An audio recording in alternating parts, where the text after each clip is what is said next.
Chúng ta biết Đức Phật Thích Ca là một vị Phật lịch sử và là vị Phật duy nhất, là một con người có thật trên thế gian này.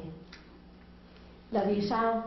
Là vì cho mãi tới ngày hôm nay chúng ta cũng vẫn còn có thể tìm lại được sử sách ghi lại cuộc đời của Đức Phật Thích Ca, tên họ, cha mẹ, người ở nước nào, cuộc đời hồi nhỏ ra sao, gia đình như thế nào, và những cái lời giáo huấn của Ngài còn ghi lại trong sử sách.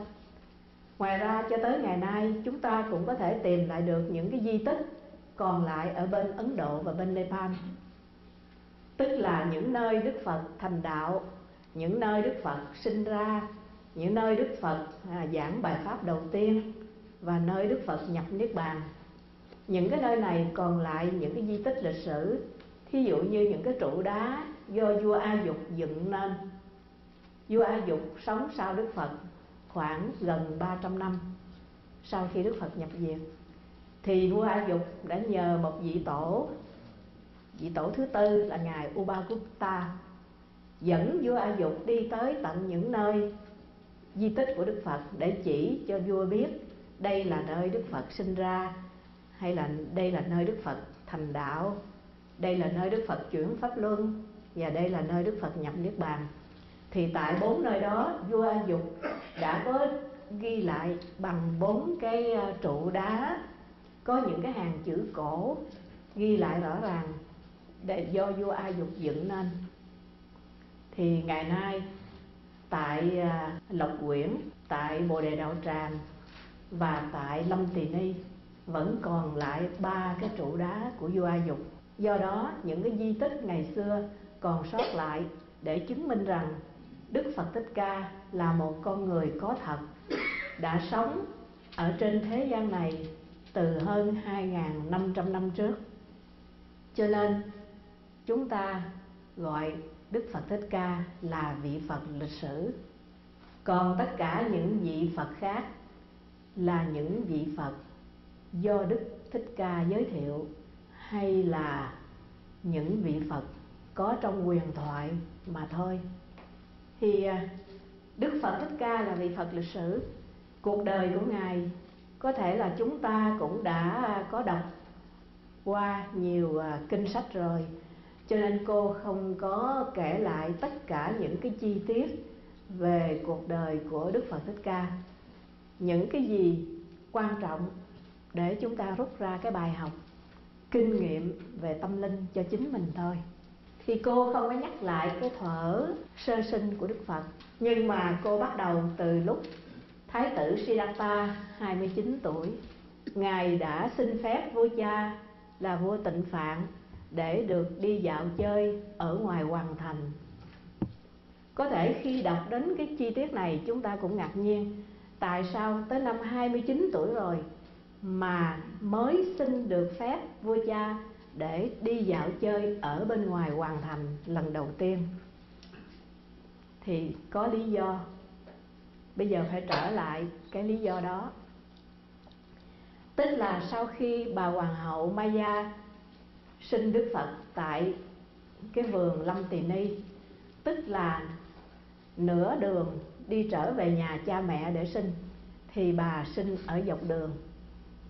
Thì sau khi sinh Đức Phật xong thì bà sinh khó, cho nên đoàn tùy tùng đã đưa bà trở lại Ca Tỳ La Vệ tức khắc. Và sau đó 7 ngày thì hoàng hậu Maya mất. Thì trong cái thời gian Thái tử Siddhartha đưa trở về Ca Tỳ La Vệ thì vua Tịnh Phạn mở tiệc ăn mừng khắp trong nước. Thì bây giờ có một vị gọi là ngài A Tư Đà tu ở trên Hy Mã Lạp Sơn xuống để thăm viếng Thái tử. Thì ngài A Tư Đà nhìn tướng hảo của Thái tử, ngài cười rồi ngài khóc. Thì vua Tịnh Phạn có hỏi lý do, thì ngài A Tư Đà mới nói như thế này: vị này sau này có thể có 2 việc sẽ xảy ra. Thứ nhất là nếu mà ngài ở trong hoàng cung thì sau này sẽ trở thành một bậc hoàng đế. Còn nếu như ngài bỏ nhà đi tu thì ngài sẽ trở nên một bậc đại giác. Nhưng mà tới chừng ngài thành đạo thì tôi đã không còn sống để được học hỏi nơi ngài, cho nên tôi khóc. Đó là cái lời tiên tri của ngài A Tư Đà. Sau đó lại có 108 vị Bà La Môn đến thăm viếng Thái tử Siddhartha, và trong đó có ngài Kiều Trần Như cũng tiên đoán, nhưng mà ngài khẳng định một điều thôi: vị này sau này sẽ đi tu và trở thành ra là bậc đại giác. Thì qua những lời tiên tri của các vị này, vua Tịnh Phạn rất là lo lắng, là vì ngài chỉ có một thái tử Siddhartha mà thôi. Thì lúc đó bà hoàng hậu Maya đã 45 tuổi rồi, cho nên ngài muốn thái tử Siddhartha sau này sẽ kế vị ngôi vua. Do đó vua Tịnh Phạn bắt đầu cái kế hoạch để huấn luyện thái tử Siddhartha trở thành một vị vua sau này. Thì ngài cho mời tất cả những cái vị thầy giỏi ở trong nước vào hoàng cung để dạy thái tử, dạy về văn chương và đồng thời dạy về võ nghệ. Là vì mình biết rằng vua Tịnh Phạn và thái tử Siddhartha là thuộc dòng họ giai cấp chiến sĩ, tức là giai cấp cầm quyền, là giai cấp chiến đấu. Cho nên thái tử Siddhartha văn võ song toàn. Ngài biết cưỡi ngựa bắn cung, biết cưỡi voi ra trận, thành thử võ nghệ rất là giỏi. Nhưng mà đồng thời vua Tịnh Phạn không cho thái tử đi ra ngoài hoàng cung, vì sợ ngài thấy cảnh khổ của dân chúng thì ngài sẽ đi tu. Và cũng trong kế hoạch của vua Tịnh Phạn muốn cầm chân thái tử, thì 16 tuổi vua Tịnh Phạn đã cưới công chúa Yasudhara cho thái tử Siddhartha, cũng 16 tuổi. Và về sau này khi Đức Phật kể lại cuộc đời của ngài cho các đệ tử nghe, thì Đức Phật có kể lại như thế này: vua cha đã lập cho ta 3 tòa cung điện. Một tòa cung điện để sống trong mùa hè, một tòa cung điện trong mùa mưa, và một tòa cung điện trong mùa đông. Và suốt ngày cung phi mỹ nữ ca hát. Đó là cái đời sống nhung lụa của thái tử Siddhartha. Thì mục đích là vua Tịnh Phạn muốn đem những cái dục lạc thế gian để cầm chân thái tử Siddhartha. Cho nên chúng ta không lấy làm lạ, đến năm 29 tuổi ngài phải xin phép vua cha để đi dạo chơi ngoài hoàng cung. Thì bây giờ vua Tịnh Phạn đồng ý cho thái tử đi dạo chơi, và ngài cũng ra lệnh cho dân gian những cái con đường mà thái tử sẽ đi phải trang hoàng đẹp đẽ, và những người khỏe mạnh, những người giàu có mới ra để mà tung hô thái tử. Thì hôm đó Sa Nặc đánh xe để đưa thái tử đi dạo chơi ngoài hoàng thành.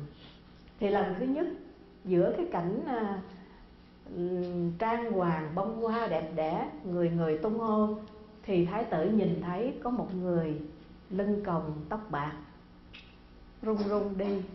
Thì thái tử không biết cái người đó là gì. Thái tử mới hỏi Sa Nặc. Thì Sa Nặc trả lời: đó là một người già. Già là sao? Già là lưng còm tóc bạc, da nhăn. Ta rồi có già không? Có. Thái tử rồi cũng sẽ già, ai rồi cũng phải già.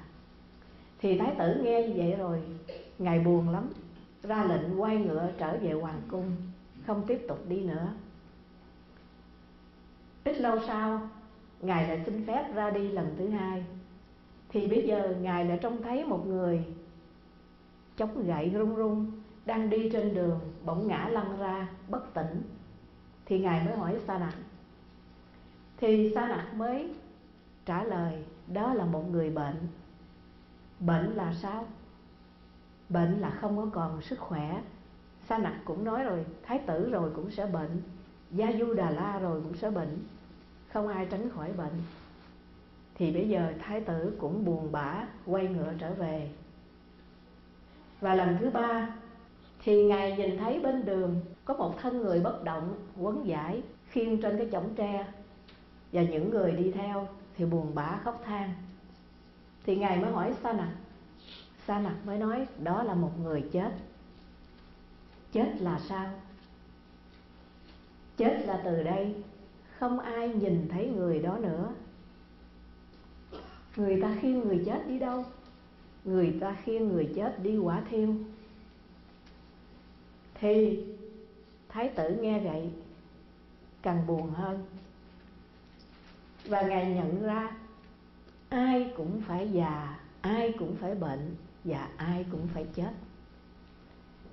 Từ đó Ngài cũng quay ngựa trở về và bắt đầu những cái thú vui ở trong hoàng cung không có làm cho Ngài khuây khỏa nữa. Ngài nhận ra già bệnh chết là những cái quy luật khách quan, tức là không ai tránh khỏi cái sự khống chế của già, bệnh và chết. Mà tại sao tất cả mọi người lại chịu khuất phục, lại chịu già, chịu bệnh, chịu chết? Tại sao không tìm cách thoát ra?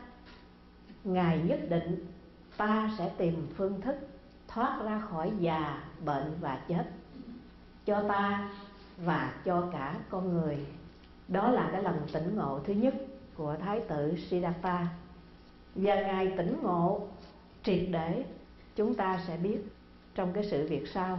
Lần thứ tư, Ngài cởi con ngựa kiền trắc, tức là con ngựa riêng của Ngài, của Thái tử, đi dạo chơi ở một vùng quê. Đến một nơi yên tĩnh, Ngài ngồi xuống ở bên đường. Thì bây giờ Ngài nhìn thấy ở xa có một người tu sĩ đắp y vàng, cầm bình bát đi khất thực. Nhìn cái phong thái khoan thai, tĩnh lặng, đợi cái vị tu sĩ đi tới gần thì Thái tử Siddhartha mới thưa hỏi. Thì sau khi được biết vị tu sĩ này đã từ bỏ gia đình để đi tìm phương thức thoát khỏi già, bệnh, chết, thì nghe những cái lời nói của vị tu sĩ, Thái tử Siddhartha mừng lắm, tưởng như mình đã tìm ra được cái lời đáp số cho cái bài toán của mình. Thì Ngài mới lên ngựa trở về hoàng cung, và trong đầu đã có cái quyết định là sẽ rời bỏ gia đình, sống không gia đình, và đi tìm thầy để học đạo. Thì cái bước tỉnh ngộ này của Thái tử là cái bước tỉnh ngộ rất là quan trọng, vì Ngài đã từ bỏ hết những cái tình cảm gia đình, vợ con, cha mẹ, và ngay cả cái ngai vàng trong tương lai để mà ra đi. Thì lúc bấy giờ công chúa Gia Du Đà La mới vừa sinh đứa con trai đầu lòng là La Hầu La. Thì một đêm sau khi cái buổi yến tiệc tàn, ở trong hoàng cung say ngủ, thì Thái tử Siddhartha đến thăm vợ và con lần chót. Rồi sau đó Ngài đánh thức Sa Nặc dậy, đem con ngựa kiền trắc ra. Hai thầy trò vượt hoàng thành trong đêm tối. Thì sáng hôm sau thì đi tới cái bờ sông Anoma. Thì bây giờ Thái tử Siddhartha cắt tóc, lấy hết đồ trang sức và đổi cái quần áo của Thái tử để mặc quần áo của Sa Nặc.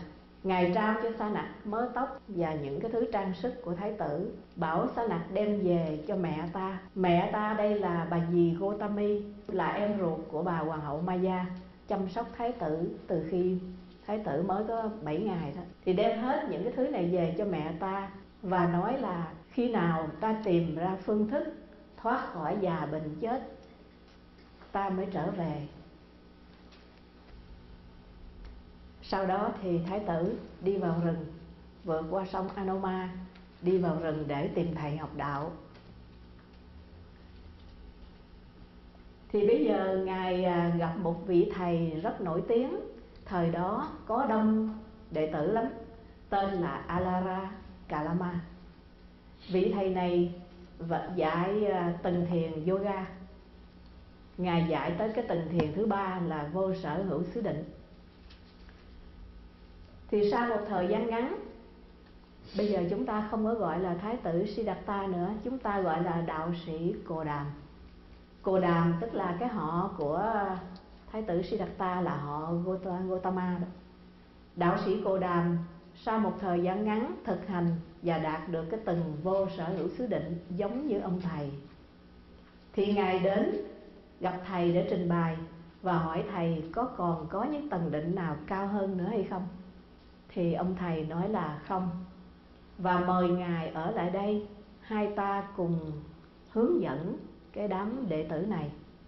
Nhưng mà đạo sĩ Cồ Đàm từ chối, và Ngài quyết định từ giả thầy ra đi, là vì Ngài nhận thấy rằng mặc dầu đã đạt được cái tầng vô sở hữu xứ định, nhưng cái mà Ngài muốn tìm là cái thượng trí, là cái kinh nghiệm niết bàn, thì Ngài chưa có đạt được. Cho nên Ngài biết pháp này không đưa đến đạt được mục tiêu của Ngài. Thành thử Ngài từ giả thầy ra đi. Sau đó Ngài đi đến một thành phố khác và gặp một vị đạo sư nổi tiếng hơn, tên là Uddaka Ramaputta, mà trong kinh dịch cái tên là Quốc Đà Lâm Phất. Thì vị đạo sư này dạy cái tầng thiền thứ tư của thiền yoga, là cái tầng thiền cao nhất, phi tưởng phi tưởng xứ định. Thì cũng giống như kỳ trước, một thời gian ngắn sau, đạo sĩ Cồ Đàm cũng đạt được cái tầng phi tưởng xứ định, và cũng đến trình bày với thầy để xin thầy chỉ dạy thêm. Nhưng mà thầy cũng chỉ biết tới đây thôi, và thầy cũng mời Ngài ở lại, nhưng Ngài từ chối ra đi, là vì Ngài cũng nhận thấy cái tầng thiền này cũng không có khai mở được trí tuệ tâm linh. Ngài chưa có kinh nghiệm được niết bàn là gì, cũng chưa có kinh nghiệm được thượng trí phát huy. Do đó Ngài từ giả thầy ra đi tìm pháp. Thì đây là tỉnh ngộ lần thứ hai. Lần thứ hai này tỉnh ngộ về cái việc là trên con đường tu tập, pháp là quan trọng, chứ không phải vị thầy. Vị thầy mà không có pháp thì mặc dầu cũng kính mến thầy, nhưng phải từ giả thầy để ra đi tìm pháp đáp ứng đúng mục tiêu của mình. Đó là lần tỉnh ngộ thứ hai. Sau đó đạo sĩ Cồ Đàm lang thang trong cái khu rừng mà bây giờ gọi là Khổ Hạnh Lâm, ở cái thôn làng là Uruvela. Thì Ngài gặp nhóm 5 người đạo sĩ tu khổ hạnh ở đó, mà đứng đầu là Ngài Kiều Trần Như. Quý vị nhớ Ngài Kiều Trần Như chưa?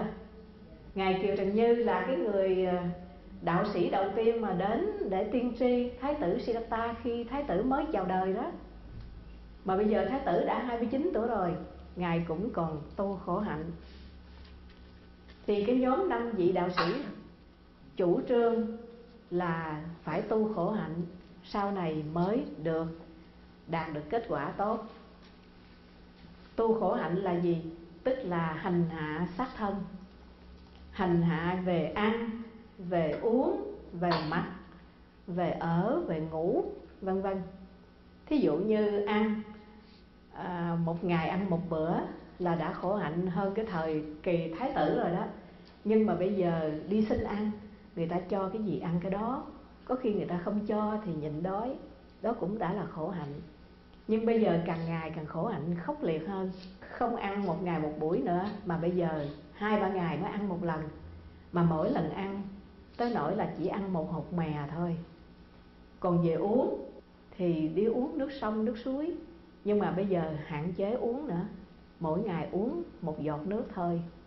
Ở trong rừng ban đầu còn có lấy vải của người ta quấn thay người chết, đem giặt rồi mặc, gọi là phấn tảo y đó. Rồi khi nó rách rồi bây giờ không có gì, có khi phải lấy lá cây, khi lấy tóc bệnh lại, khi lấy da con sơn dương chết để làm áo. Và có một thời gian Đức Phật đi vào trong cái rừng sâu tu một mình, gọi là cái thời gian độc cư. Ngài cũng tin tưởng theo như cái nhóm Kiều Trần Như, hay là cái truyền thống tu thời đó, hãy càng khổ hạnh khốc liệt thì càng mau đắc quả. Cho nên Ngài đi vào rừng tu một mình. Ngài đi vào rừng sâu, Ngài không mặc mà lại hành hạ thân xác. Mùa đông tuyết rơi thì ra ngủ ở ngoài tuyết rơi, mùa hè nắng cháy thì ra nằm ở ngoài nắng cháy. Đó là cách hành hạ xác thân tối đa của đạo sĩ Cồ Đàm. Có khi nằm trên bãi tha ma, rồi có khi lấy gai để nằm làm giường. Có khi thì mấy tháng không tắm. Có khi thì tu cái hạnh khác, mỗi đêm xuống sông tắm 3 lần. Râu tóc thì nhổ. Thì kết quả của 6 năm khổ hạnh là gì? Là sức khỏe không còn, thân thể kiệt quệ.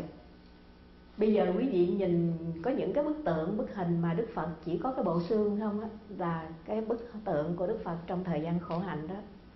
Chỉ còn là bộ xương và da bọc thôi. Đến nỗi Đức Phật kể lại ở trong kinh như thế này: khi ta lấy tay sờ bụng thì ta đụng xương sống, còn cái đôi mắt của ta ngày xưa long lanh trong sáng, bây giờ chỉ là 2 cái hố sâu thăm thẳm mà thôi. Còn khi ta lấy tay mà sờ vào da thì lông tóc rụng hết, vì không có chất bổ dưỡng. Khi ta muốn đứng dậy thì ta té xuống đất. Thì kết quả là một hôm Đức Phật muốn đi xuống bờ sông thì Ngài té nằm bất tỉnh ở bờ sông. Thì bây giờ có một cô thôn nữ chăn cừu đi ngang qua đó thấy, mới cho Ngài uống một bát sữa cừu. Thì Ngài mới lần lần tỉnh dậy, và Ngài tỉnh ngộ lần thứ 3. Tỉnh ngộ gì? Tỉnh ngộ rằng khổ hạnh là sai lầm. Khổ hạnh tới đây là đủ, nếu còn kéo dài nữa là sai. Tại vì Ngài thấy khổ hạnh không đưa tới phát huy trí tuệ tâm linh như Ngài mong muốn. Thành thử Ngài nhận thấy phải chấm dứt khổ hạnh.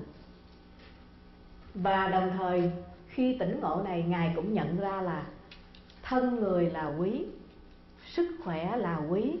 Để làm gì? Để mà tiến tu. Nếu như ngã ra chết thì làm sao tu tập tiếp?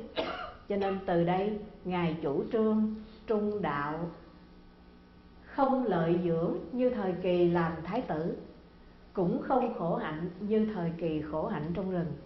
Hai cái đó là hai cái cực đoan. Ngài chủ trương trung đạo. Cái ý nghĩa trung đạo trước nhất là ở chỗ không lợi dưỡng, không khổ hạnh, mà giữ gìn sức khỏe để đủ sức tiến tu. Thì từ cái ý nghĩa nhận ra thân người là quý, về sau mấy vị tổ ở trong kinh có ghi ra thêm, giống như mình được thân người, giống như cái chuyện con rùa mù đó quý vị. Quý vị có nhớ chuyện con rùa mù không? Đức Phật cho rằng khi chúng ta chết, chúng ta sẽ tái sinh trong 6 cõi: trời, cõi người, cõi Atula, cõi ngạ quỷ, cõi súc sinh và cõi địa ngục.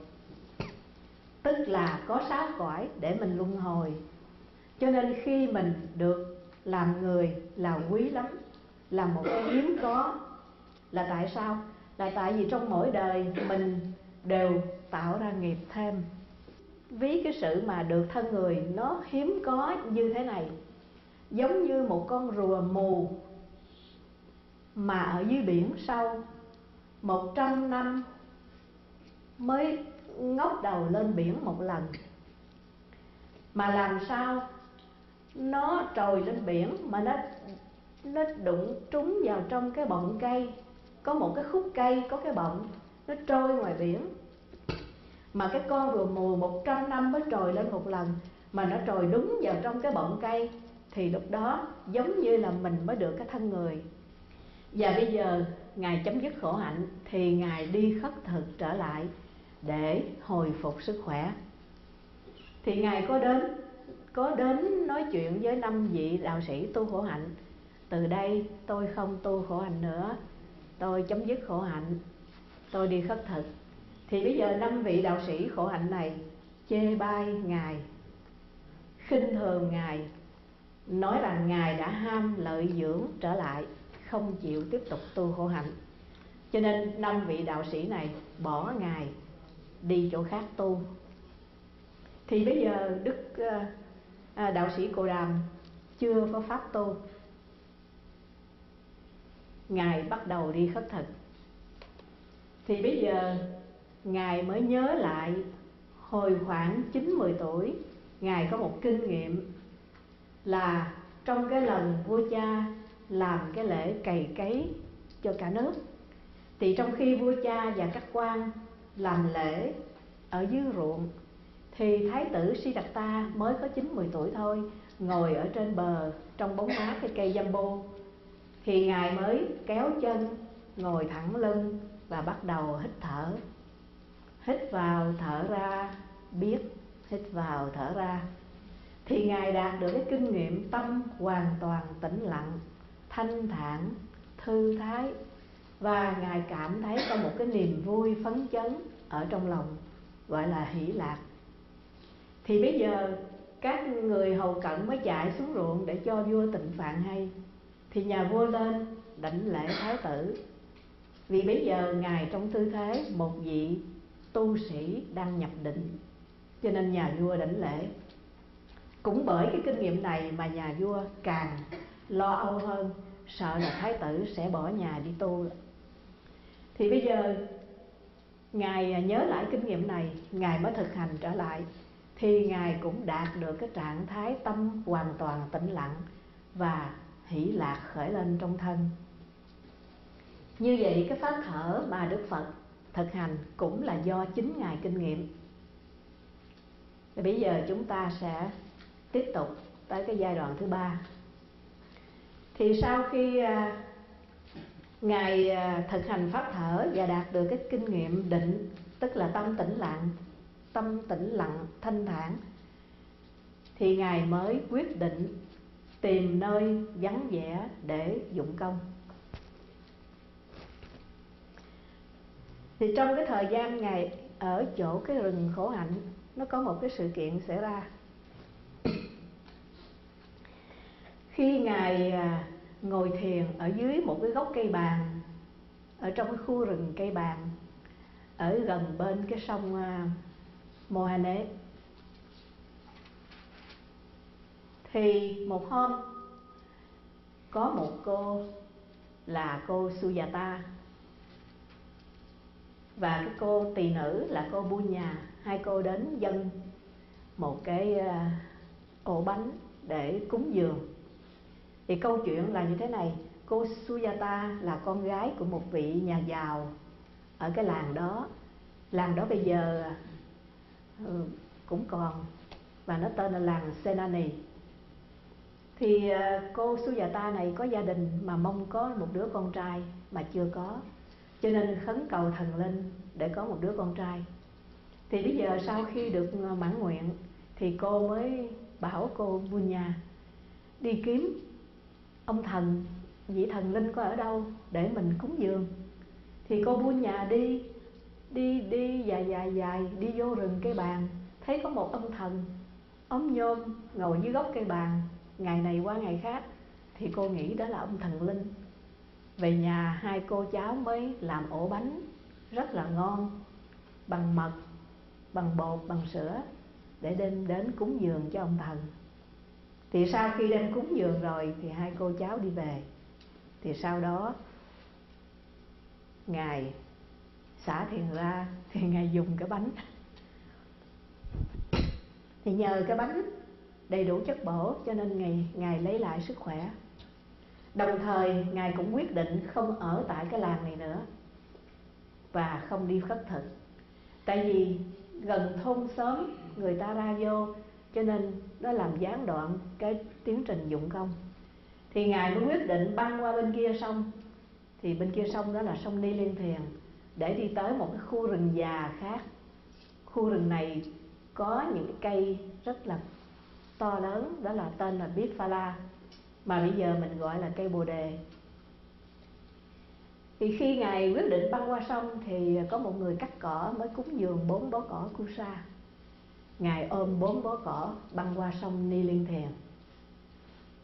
Thì bây giờ cái sông Ni Liên Thiền vẫn còn, nhưng mà trong mùa khô thì nó không có nước.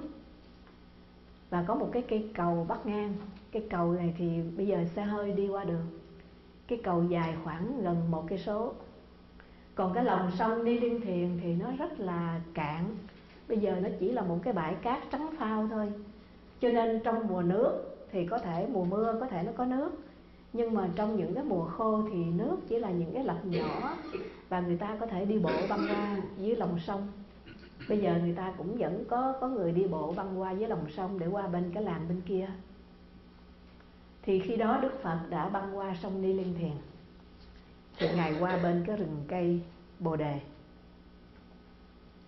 Thì bây giờ Ngài mới chọn một gốc cây to và bắt đầu dụng công. Thì cái pháp dụng công của Ngài là pháp thở. Thì cái tầng thiền thứ nhất là trong cái tuần thứ nhất, gọi là sơ thiền hay là sơ định. Cho nên 4 tầng thiền có thể gọi là 4 tầng định hay là 4 tầng thiền của Đức Phật Thích Ca. Tầng thiền thứ nhất thì Ngài thực hành pháp thở, gọi là định niệm hít vào thở ra, mà trong kinh có ghi lại để dạy cho chúng ta đó là Anapanasati Samadhi. Đức Phật nói thầm: tôi biết tôi hít vào, tôi biết tôi thở ra. Cho nên cái tầng thiền này còn có lời nói thầm, chúng ta tạm gọi là thở có lời, nhưng cũng đạt được định. Mà cái định trước nhất ở trong kinh ghi là định có tầm có tứ, tức là hữu tầm hữu tứ định. Tầm tiếng Pali là Vitakka, có nghĩa là lời nói thầm. Còn tứ tiếng Pali là Visara, có nghĩa là lời đối thoại thầm lặng. Tầm và tứ khác nhau. Tầm là có thể khởi lên một câu mà thôi, còn tứ là nói qua nói lại, dây dưa nhiều ý nhiều câu ở trong tâm. Thì mặc dầu còn có nói thầm nhưng mà vẫn đạt được định, là tại vì nói thầm một câu mà thôi, là tôi biết tôi hít vào, tôi biết tôi thở ra. Cho nên cái tầng định đầu tiên rất là sơ cơ, gọi là định có tầm có tứ.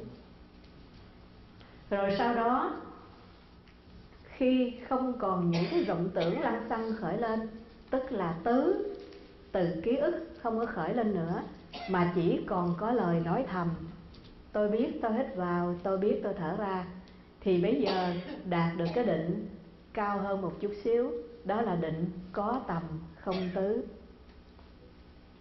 Ngài kinh nghiệm được hỷ lạc khởi lên trong tâm. Hỷ lạc là cái niềm vui, là cái niềm phấn khởi, phấn chấn ở trong nội tâm, không do những điều kiện bên ngoài, mà là kết quả của tâm tĩnh lặng, gọi là hỷ lạc. Thì cái cốt lõi của cái tầng định này là khi mình thở và khi mình nói thầm thì mình giữ niệm biết. Tức là biết cái gì? Biết tôi đang hít vào, biết tôi đang thở ra. Thì cái niệm biết này vẫn là bắt đầu cho cái niệm biết của tánh giác. Thì bây giờ Ngài bước lên một bước cao hơn. Ngài không nói thầm nữa, Ngài chỉ giữ cái biết mà thôi. Biết hít vào, biết thở ra. Thì Ngài đạt được cái tầng định thứ hai. Thì bây giờ là gọi là thở mà không có lời nói thầm.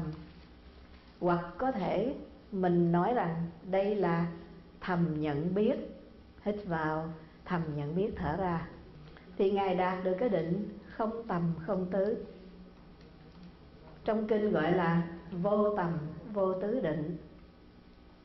Và do kết quả của cái định này thì Ngài được hỷ lạc nhiều hơn nữa. Thì bây giờ Ngài an trú ở trong cái định không tầm không tứ một tuần lễ. Trong cái tầng thiền thứ ba này, trong kinh gọi cái từ là ly hỷ trú xả. Ly là rời xa, hỷ là hỷ lạc, không dính mắc vào hỷ lạc nữa. Trú là an trú hay là an trụ ở trong xả. Xả là cái tâm bình thản, dửng dưng, thanh thản. Có nghĩa là bây giờ Ngài nhận biết hỷ lạc khởi lên, nhưng không có thưởng thức hỷ lạc, mà an trú ở trong cái tâm tĩnh lặng, thanh thản mà thôi. Thì thuật ngữ gọi cái tầng thiền thứ ba này là chánh niệm tỉnh giác, Sati Sampajanya. Thì chúng ta có thể dụng công với cái kỹ thuật tỉnh thức biết, có nghĩa là biết rõ ràng đầy đủ mà không dính mắc với cái cảm thọ hỷ lạc. Nếu bây giờ mà dính mắc vào hỷ lạc thì Ngài gọi đó là bệnh, đó là khổ. Ở trong kinh gọi cái từ đó. Nếu dính mắc vào hỷ lạc, cứ ở hoài trong hỷ lạc thì đâu có tiến sâu lên nữa được, thì gọi là cái bệnh hay gọi là khổ. Thì bây giờ Ngài vượt qua cái hỷ lạc và Ngài lên tầng thiền thứ tư. Tầng thiền thứ tư này gọi là định bất động, mà về sau này người ta gọi là kim cang định. Kim cang giống như kim cương, tức là cái định rất là vững chắc như kim cương vậy. Nó phá vỡ tất cả phiền não, tất cả nghiệp chướng, tất cả những cái bệnh khổ về thân về tâm, mà không có cái gì phá được nó, thì gọi là định kim cang. Về sau này người ta gọi cái nơi mà Đức Phật ngồi để thành đạo, người ta gọi là kim cang tòa. Tại Bồ Đề Đạo Tràng vẫn còn có cái kim cang tòa được để là nơi thờ phượng ngay ở dưới gốc của cây Bồ Đề. Cái định này gọi là định bất động là vì có ba hành không động. Hành không có nghĩa là hành động. Hành là sự cấu tạo. Cấu tạo nên cái gì? Cấu tạo nên lời nói là ngôn hành. Ngôn hành không động. Cái gì cấu tạo nên lời nói? Tức là tầm và tứ. Tầm là lời nói thầm, tứ là lời đối thoại thầm lặng. Tầm và tứ cấu tạo nên tâm ngôn, thì gọi là ngôn hành. Mà tầm và tứ đã chấm dứt hoàn toàn từ cái tầng định thứ hai, thì tới cái tầng định thứ tư này là kết quả của tầng định thứ hai, là ngôn hành không động và ý hành không động. Cái gì khởi nên ý là do thọ, cảm thọ. Từ cái cảm thọ mà mình dính mắc thì mình sẽ sinh ra tưởng. Như vậy thọ và tưởng đã thành lập nên ý, thì gọi là ý hành. Trong cái tầng thiền thứ ba, Ngài không dính mắc với cảm thọ thì tưởng cũng không khởi lên. Cho nên trong tầng thiền thứ ba là ý hành không động. Thì bây giờ thêm một cái hành nữa không động là thân hành. Thật sự thân hành đã không động từ tầng thiền thứ nhất, tức là Ngài đã tọa thiền bất động rồi. Nhưng đến tầng thiền thứ tư thì ngay cả hơi thở cũng không động, gọi là thân hành không động. Hơi thở không động nghĩa là sao? Nghĩa là tới đây hơi thở tự động ngừng từng chập. Rồi khi thiếu dưỡng khí thì nó tự động hít vào một hơi dài. Rồi đủ dưỡng khí rồi thì hơi thở tự động ngừng. Chỗ này trong kinh gọi là tịnh tức. Tức là hơi thở, tịnh là yên lặng. Như vậy tới tầng thiền thứ tư là tịnh tức. Như vậy cả ba hành đều không động. Ngôn hành, ý hành và thân hành đều bất động. Thành thử cái tầng định này gọi là bất động định. Thì bây giờ có cái gì có mặt trong cái trạng thái tâm bất động này, thì mình biết đó là có cái nhận thức biết không lời có mặt. Nhận thức biết rõ ràng đầy đủ tất cả mà không dính mắc. Đây là chúng tôi đúc kết 4 từng định của Đức Phật. Và tới đây là Ngài chứng ngộ trong cái trạng thái tâm bất động, trạng thái tâm ta thà, hay là tâm như bật ra. Tâm như tức là tâm hoàn toàn tĩnh lặng, thanh thản, không dính mắc, chỉ có cái nhận thức biết rõ ràng mà thôi. Thì trong cái trạng thái tâm như này, Phật tánh kiến giải ra 3 cái trí huệ siêu vượt, gọi là tam minh hay là ba minh. Cái trí huệ thứ nhất là hiểu biết rõ ràng tất cả những cái kiếp quá khứ của chính Ngài, gọi là túc mạng minh. Tức là Ngài biết tại sao mà đời này mình là Thái tử Siddhartha, tại sao mình có vợ là Yajudala, tại sao cha mẹ mình là vua Tịnh Phạn, vân vân. Là vì kết quả của cái kiếp trước. Kiếp trước Ngài đã tạo ra những cái phước báo, những cái hạnh nghiệp gì đó. Nhưng mà cái kiếp trước đó tại sao lại như vậy? Thì là tại vì cái kiếp trước nữa như thế nào đó. Thì Ngài cứ nhận ra hoài những cái kiếp trước của mình, cho tới vô lượng vô biên kiếp về trước. Mà cái phần trí tuệ hiểu biết các kiếp quá khứ này về sau ghi lại trong kinh, gọi là kinh Bổn Sanh của Đức Phật. Ngài kể lại từ cái đời Ngài còn là những con thú, con cá, con chim, con nai, con cọp đó, gọi là túc mạng minh. Thì qua cái canh thứ hai thì Ngài nhận ra được những cái tương quan nhân quả nghiệp báo của chúng sinh. Tức là Ngài nhận ra được người này chết rồi tại sao lại đi vào cái ngõ trời, tại sao người kia chết rồi đi vào địa ngục, vân vân. Thì Ngài nhận ra rõ ràng tại vì kiếp quá khứ họ làm cái gì đó. Mà kiếp quá khứ họ làm cái gì là tại vì kiếp trước nữa họ làm cái gì đó, cho nên họ phải tái sinh trong 6 cõi khác nhau. Tại sao người đẹp, tại sao người không đẹp, tại sao người sức khỏe, tại sao người bệnh hoạn, tại sao người thọ, tại sao người chết yểu. Những cái tại sao này được giải đáp bằng những cái nghiệp mà họ tạo ra từ kiếp trước. Đó là thiên nhãn minh. Và đến canh 3 thì Ngài nhận ra được cái lời giải đáp cho cái bài toán của Ngài khi Ngài từ bỏ gia đình ra đi, là làm sao thoát ra khỏi sinh già bệnh chết. Tại sao con người cứ phải sinh ra để chịu cảnh sinh già bệnh chết? Thì cái tiềm năng giác ngộ của Ngài kiến giải đó là lậu hoặc. Lậu hoặc là những cái đam mê, ghiền nghiện, những cái thú vui, những cái ham thích mà mình không có bỏ được. Những cái đó mình quân tập từ bao nhiêu đời trước rồi, cho đến ngày hôm nay gọi cái tên là lậu hoặc. Chính lậu hoặc nó điều khiển 3 nghiệp thân lời ý của mình. Chính lậu hoặc nó làm ô nhiễm cái tâm của mình. Cho nên chính lậu hoặc là nguyên nhân của luân hồi sinh tử. Vậy thì cái bài toán giải đáp chấm dứt lậu hoặc thì chấm dứt tái sinh. Lậu là lậu hoặc, tận là chấm dứt, minh là cái trí huệ hiểu biết. Thì trong cái canh cuối cùng, Ngài nhận ra được cách chấm dứt lậu hoặc. Từ đó Ngài nhận ra được về tứ đế. Làm sao để tu là tứ đế: khổ đế, tập đế, diệt đế và đạo đế. Làm sao tu tập để chấm dứt lậu hoặc, để chấm dứt tái sinh là bát chánh đạo. Bát chánh đạo là nó nằm trong đạo đế, là 8 cái con đường, 8 cái chi nhánh thực hành của bậc thánh để đắc quả A La Hán, tức là chấm dứt lậu hoặc.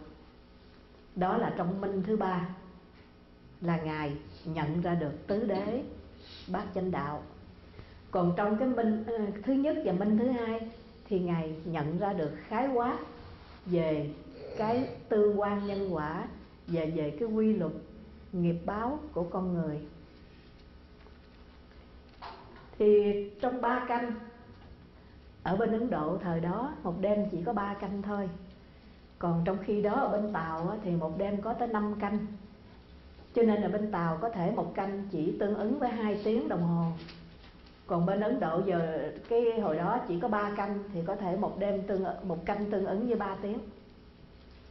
Thì trong 3 canh, Ngài đã chứng ngộ được về tứ đế bát chánh đạo. Và Ngài đã ghi lại trong kinh là khi Phật tánh kiến giải ra ba minh, thì Ngài đã nhận thức như thật như vậy về nó. Thì những cái từ ngữ này cô chỉ giới thiệu khái quát thôi, về sau chúng ta sẽ học rõ ràng hơn. Nhận thức là gì, như thật là gì, như vậy là gì. Thì cái tiến trình chứng ngộ này gọi là chứng ngộ hoàn toàn. Thuật ngữ của Bali là Abhisamaya. Thì sau khi chứng ngộ trong cái tầng thiền thứ tư, thì Ngài sạch hết lậu hoặc.